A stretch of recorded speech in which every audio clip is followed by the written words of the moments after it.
goes off.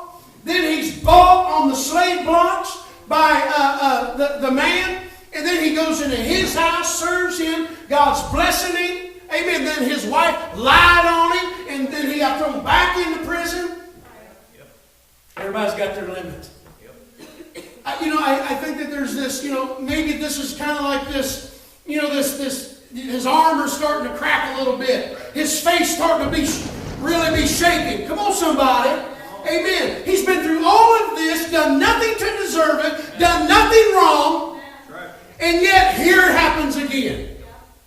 Somebody else lied on me again. Somebody else throws me into prison. Now, there he is. And then all of a sudden he interprets these dreams. That's what happened. He interprets these dreams of these men. One was worked out pretty good for the guy. The other one not so much. You can go back and read it. Not so much. Amen. And so, and he says, hey, when it's well with you, don't forget about me. So he's looking to man. He's looking to someone to help him out. Throw me a bone.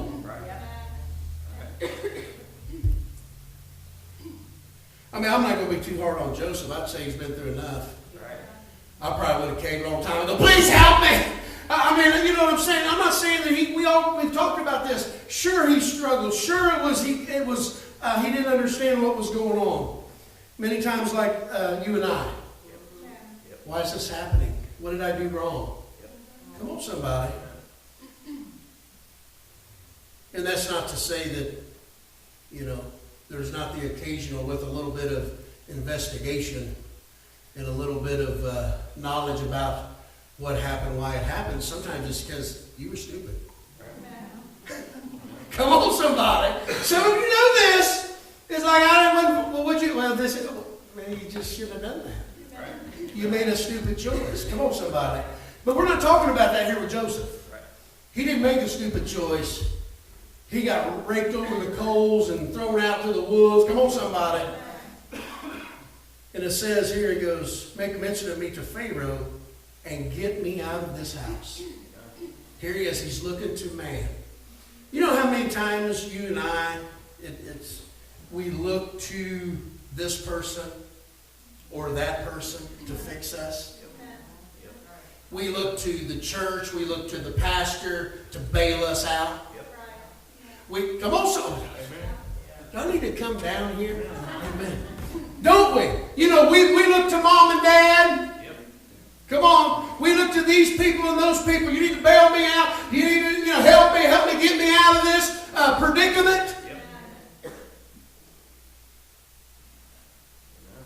One of the best things that ever happened to me, and some of you parents need to take note. I'm not looking at nobody. I got a lot of trouble when I was younger. I know that's hard for some of you to believe. But I got in a lot of trouble when I was younger. And had to do some jail time here and there. Because I was stupid. I wouldn't listen to nobody. I thought, whatever. I thought I was tough. Thought I had it figured out. Oh, whatever. My friends are cool. They never, all this stuff. And so I had one family member that bailed me out a lot. Got me out of trouble. Kept my record clean. But then I just kept doing stupid stuff. Because, hey, I don't have to pay the consequence of my actions. My family member's going to keep bailing me out. So, got out of trouble again. And then I went right back out. Oh, help me. Get me out of this place. Help me. I'm scared. Sure enough, lawyer, out. Right back out doing the same stuff. Until one day, I got into some trouble. Some big trouble. Big trouble.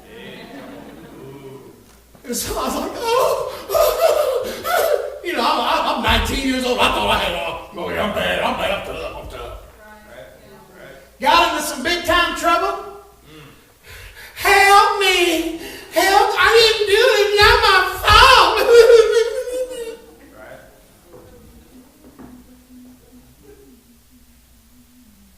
I was a terrible liar. Right. Come on, somebody. So I called that family member up. Oh, help, help, help, help. They said, Lance, you're going to have to do this alone. Then it was their fault. Come on, somebody. Amen. Now all of a sudden it's their fault. I can't believe you ain't going to help me. You're not that bad. I was an idiot. I was so conceited and self-centered and poor me. I didn't do nothing wrong. Right. So, I got one of Missouri's finest, public defender. And I was at the creek without a paddle. I got sentenced. I've done some jail time. Lots of probation. Lots of restitution.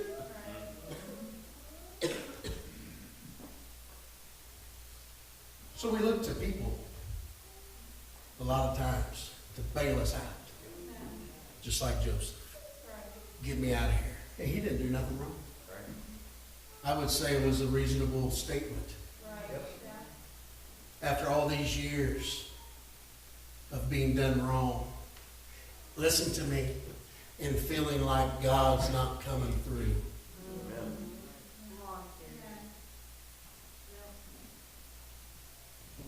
It's easy for us as Christians sometimes to over-spiritualize everything. Now just pray the Lord. Pray Him in the storm. And that's true. But when you've done nothing,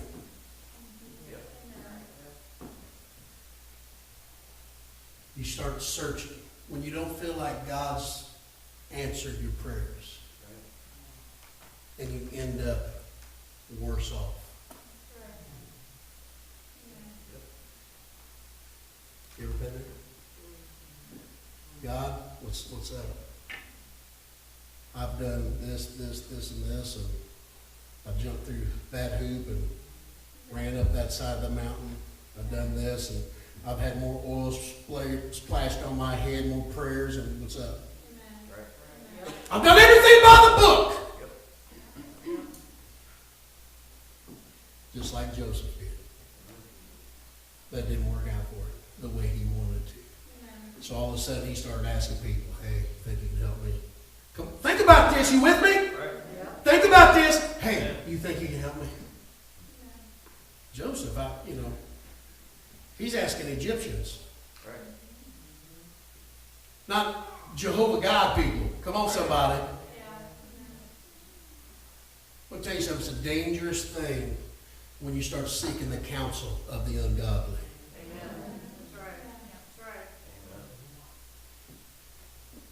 It's a dangerous thing when you start going outside of covenant people and seeking counsel, telling them your story. Right. Dangerous. But that's what he did.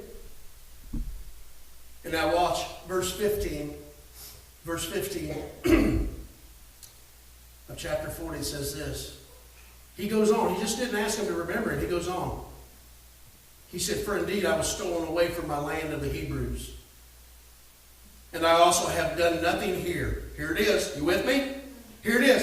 For I indeed was stolen away from the land of the Hebrews. And I also have done nothing here. I don't deserve this. Right. I've done nothing here that they should put me into this dungeon. There it is. It's like, I cannot take another bad phone call. I don't deserve this. This is not fair. Anybody ever been there? Oh yeah. We've all been there. Some of you might be there today. This isn't fair. It's not fair. Woe is me. Come on. So you know what? The guy did exactly what Joseph asked him to do. You bet, man. As soon as I'll let him know. 2 years went by. Not a peep. 2 years. 2 years, Joseph is sitting there. God is showing him favor. The keeper of the prison doesn't even watch over him because he knows he can trust Joseph. See, character says that when, faith says that when it doesn't go my way, I'm still going to do it God's way. Oh, that was good. See, faith says, trust says, that even when it doesn't work out, so Joseph said, hey, don't forget about me. Please remember, he was shaking a little bit. He was wondering, God, what's up, God? Well, maybe they're my answer. Maybe these guys, I'm here, I met them, God blessed me, gave me the interpretation of their dream, and now maybe now they're going to show me favor. Because of what I did for them. See, anytime we start looking for favors, for favors from people, because of what we did, we will always be disappointed. We will always be disappointed. Because the only favor and only blessing that you and I should concern ourselves with is that of our God. I know that's a tall order. Come on, somebody. I know it's a tall order. Because we all look at people. We all have expectations. We all think that they should do this and they should be this way. They should do that. They should know that. And we put people up there on these pedestals. But yet we're people. We're people. And I'm not saying sometimes what we do isn't stupid. I'm not saying that I haven't lost faith in people a few times. And I'm not saying that people haven't lost faith in me a few times. But whatever we do, we better never lose faith in our God. Because He is faithful. We don't always understand why things happen or why they have to happen, and that's just the way it is. That's just the way it is, folks. It's not always the devil. I get so sick of hearing that. The devil this, the devil that. Why don't we just say it's life?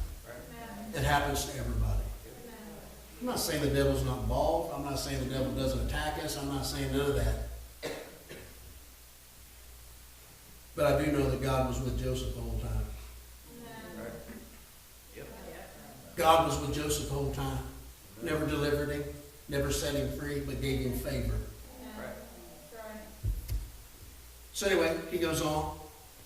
Are y'all with me? Yeah. He goes on, Genesis chapter 41, verse 8. Pharaoh has a dream. Here it comes, 2 years. Verse 8, starting at verse 8. Now it came to pass in the morning that his spirit was troubled, talking about Pharaoh, and he sent and called for the magicians. Here we go. He called for the magicians of Egypt and all its wise men. Uh-oh. Man, life's so tough. I just don't understand. I think I'm going to call that psychic hotline. You'd be shocked of how many Christian people look at horoscopes, call psychic hotlines, looking for answers. Come on, somebody. I asked a pastor friend of mine one time, Spirit-filled man, I asked him one time, I said, so what's up with all this stuff? I mean, what's your take on it? He said, some of it's very real. He said, but it's very demonic also. Come on, somebody. I think it was King Saul. Remember him? Called for these folks. Saul, ooh, I saw this. Oh wow. But it was demonic. It was demonic.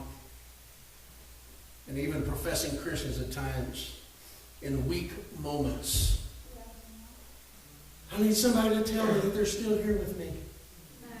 I got something I need to tell them. Come on, somebody. And they get sucked into that because emotionally we become unstable and we're emotionally charged. So Pharaoh did it. He called for his magicians and the wise men, and Pharaoh told them his dreams, but there was no one who could interpret them for Pharaoh. Then the chief butler spoke to Pharaoh, saying, I remember my fault. Now, you got to follow this. Here's the guy that got out of prison with Joseph. Oh, wait, hey, Pharaoh, because Pharaoh's ticked off. Nobody can tell him what's going on. Why is this dream? What's up with this dream? And then all of a sudden, that guy that came out of prison with Joseph, oh man, hey, I know somebody. Right? Please, maybe he can save me again. Because Pharaoh's mad. He goes start killing people. Come on. So here it goes. He says, you just got to see this. I mean, I can picture this.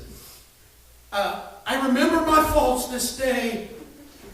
Oh, I remember. Right? He said, when Pharaoh was angry with me, his servants, and put me into custody, not prison custody. Right? In the house of the captain of the guard, both me and the chief baker, the guy you killed.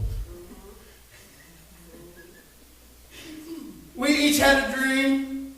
Each of us dreamed according to interpretation his own dream. Now there was a young Hebrew man with us, verse 12, with us there, a servant of the captain of the guard. And we told him, and he interpreted our dreams for us. To each man he interpreted according to his own dream.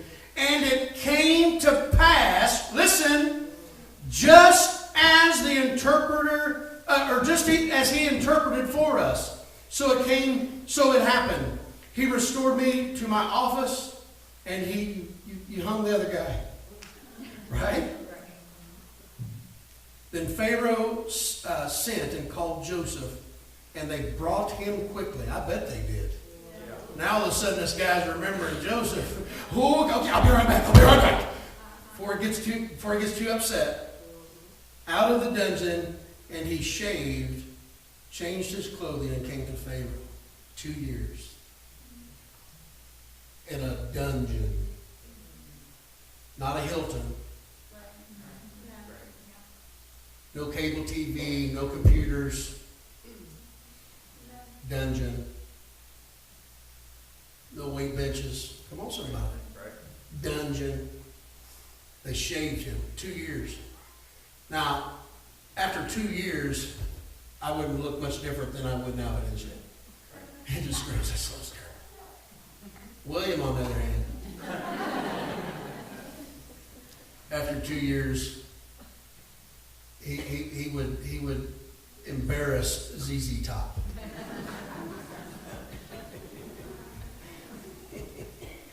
So this is where Joseph says, so they shaved him, changed his clothing, and came to Pharaoh. And Pharaoh, shaved him, and they came to Pharaoh. And then so Pharaoh, for the sake of time, Pharaoh tells him the dream. Joseph interprets.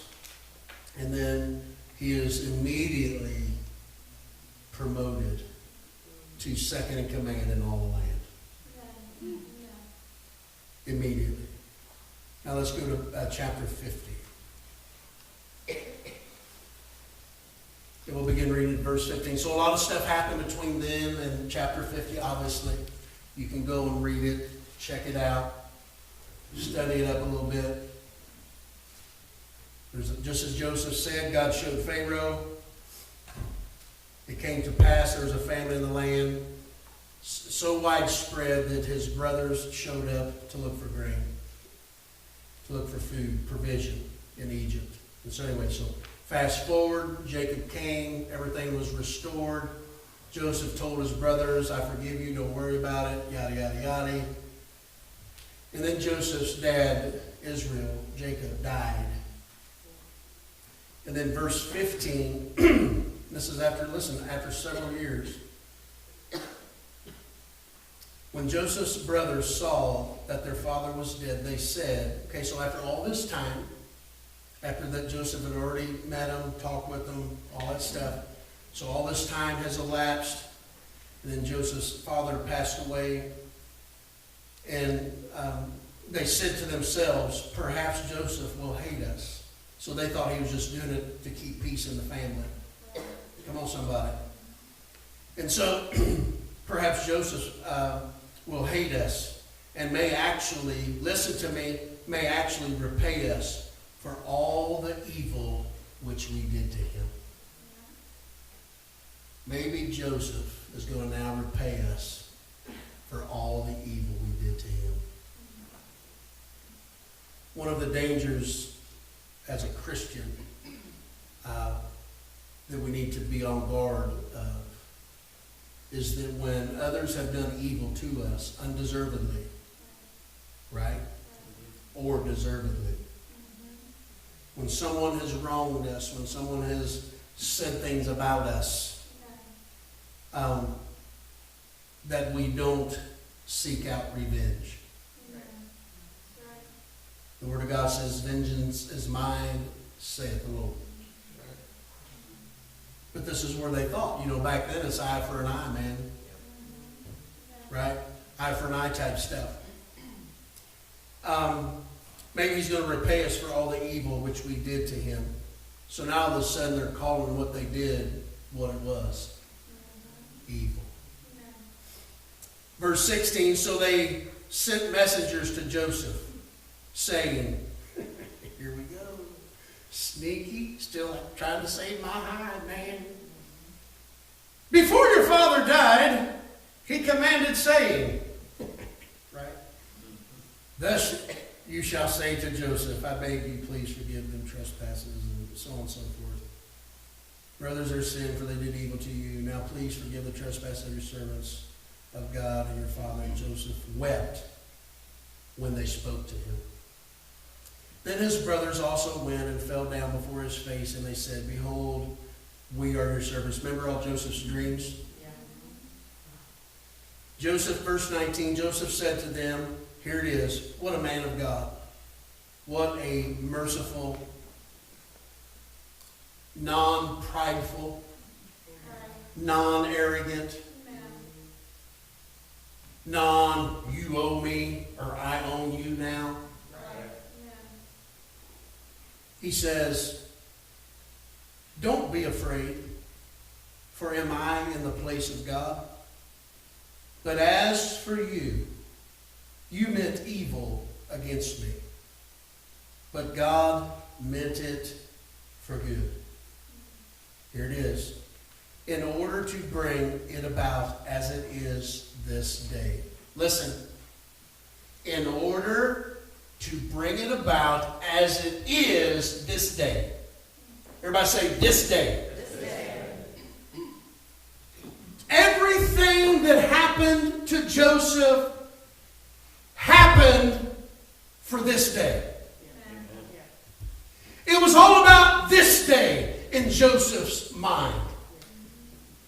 He didn't understand it before. Don't nobody come up to me and say, well, Joseph just knew. He did not. You could not convince me of that. But he had trust and he had faith. His faith was shaken. But he held on to God. He held on to God and he said, to bring it about as it is this day, to save many people alive, or to save many people's lives. Yep. Now therefore, do not be afraid. I will provide for you and for your little ones. And he comforted them and spoke kindly to them. Everybody say, oh my goodness. What a man of God. What a man of God Joseph was. He didn't get built up with pride, and he didn't have vengeance in his heart. He didn't say, oh, I can't wait. Now that I'm in this position, I'm going to get even. I'm going to do to them what they did to me. Never got in his heart. Oh, I'm sure he thought about it a few times. Come on, somebody. Amen. You know. So I seen something online today. It's like, is it the same? How'd that go? Is it murder if I just thought about it? You know, I'm just like, what? Right? Oh, we think about it, don't we? We think about it. Just you know, we have that saying, what comes around goes around. Right? Gee whiz, okay. You know what I mean? And so many times, even as believers, we're so slow to forgive. Because I can't believe they did this. I can't believe they did this to me. I can't believe, come on. And we're so slow to forgive. And we hold on to this vengeance. We hold on to this hope that one day I'm going to get even. And trust me, I've been there too. I've been there, man. Where, man, I'm going to get even. Oh, I can't wait. And then, you know, something happens. You know, you hear about something, you're just like, I'll be praying for them, Lord.